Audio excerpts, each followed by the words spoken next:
Hello மக்களே! விஷால் செம இன்ட்ரெஸ்டிங்கா போயிட்டுருக்கு.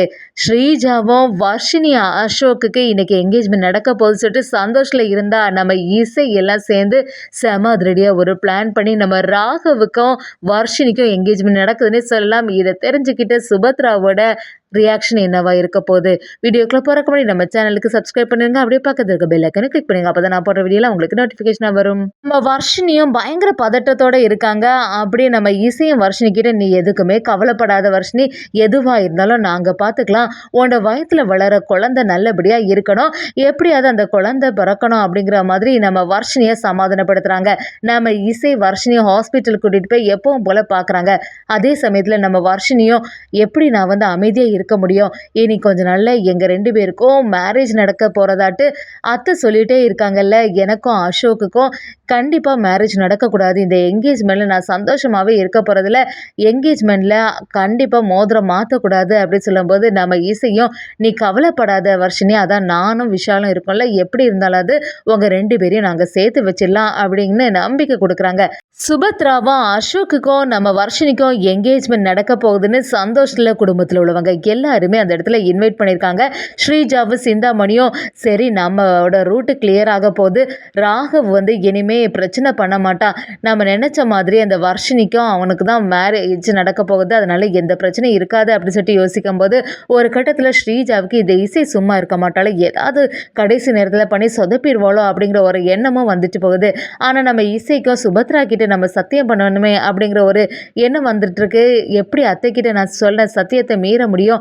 வர்ஷினிக்கும் அசோக்குக்கும் மேரேஜ் நடக்கும்போது என்னால் எந்த பிரச்சனையும் வராதுன்னு சொல்லியிருக்கேனே அப்படின்னு ஒரு குழப்பத்தில் இருக்கும்போது நம்ம விஷாலும் இசை கிட்ட வந்து, "இசை கண்டிப்பாக நான் ஏற்கனவே சொன்ன மாதிரி நடந்துக்க தான் போகிறேன்.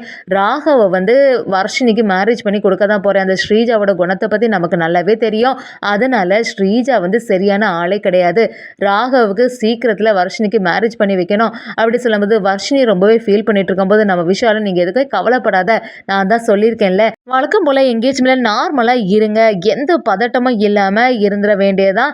எப்படி இருந்தாலுமே ராகவை வந்து உன் கையில் மோதிரம் போட வைக்க வேண்டியது எங்களோட பொறுப்புன்னு சொல்லிடுறாங்க. நம்ம வர்ஷினியும் இசை விஷாலை நம்பி அந்த இடத்துல போய் நிற்கும் போது சுபத்ரா குடும்பத்தில் உள்ளவங்க எல்லாருமே சந்தோஷத்தில் இருந்துட்டு இருக்காங்க. நம்ம அசோக்குக்கும் வர்ஷினிக்கும் என்கேஜ்மெண்ட் நடக்க போது கரெக்டாட்டு நம்ம மோதிரம் மாத்துறதுக்காண்டி சொல்கிறாங்க. அந்த சமயத்தில் நம்ம வர்ஷினி விஷாலை பார்த்துட்டே இருக்காங்க. ஏதாவது ஒன்று பண்ணுங்களேன், கண்டிப்பாக இந்த என்கேஜ்மெண்ட் நடக்கவே கூடாது அப்படின்னு சொல்லிட்டு யோசிச்சுட்டு இருக்கும்போது நம்ம விஷாலும் இசை கிட்ட கண்ணை கட்டுறாங்க. கையில் வந்து ஒரு பொருளை வச்சுருக்காங்க. கரெக்டாக என்கேஜ்மெண்ட் மோதிரம் மாற்றும் போது இதை பிடிச்சிடலாம். அந்த சமயத்தில் எல்லா பேப்பர் எல்லாம் விழும்போது எல்லாருக்க மேலேயும் படுற மாதிரி நம்ம செய்திடணும்.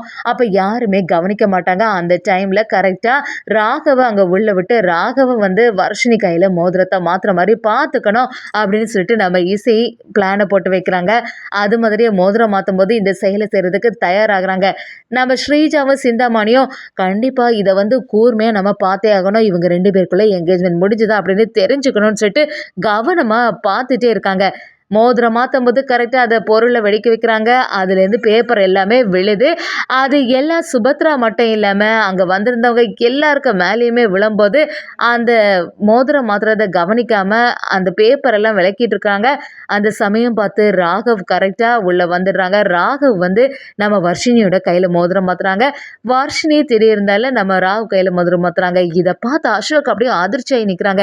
என்னடா இங்கே நடக்குது? நம்ம கையில் இருந்த மோதிரத்தை இந்த ராகவ் இப்படி பிடிங்கி நம்ம வர்ஷினியோட கையில் மாற்றிட்டானே, இதை வந்து யாருமே கவனிக்கலையா அப்படின்னு சொல்லிட்டு பயங்கரமாக டென்ஷனில் இருக்காங்க. ஆனால் இதை நம்ம ஸ்ரீஜா கவனிச்சிடுறாங்க. சிந்தாமணி ஸ்ரீஜா கிட்ட வந்து, "பாத்தியங்க நடக்கிறது எதுவுமே சரியில்லை. இவங்க 2 பேரெல்லாம் மோதிரம் மாற்றிருக்காங்க." அப்படி சொல்லும்போது ஸ்ரீஜாவும் அதிர்ச்சியாகி நிற்கிறாங்க.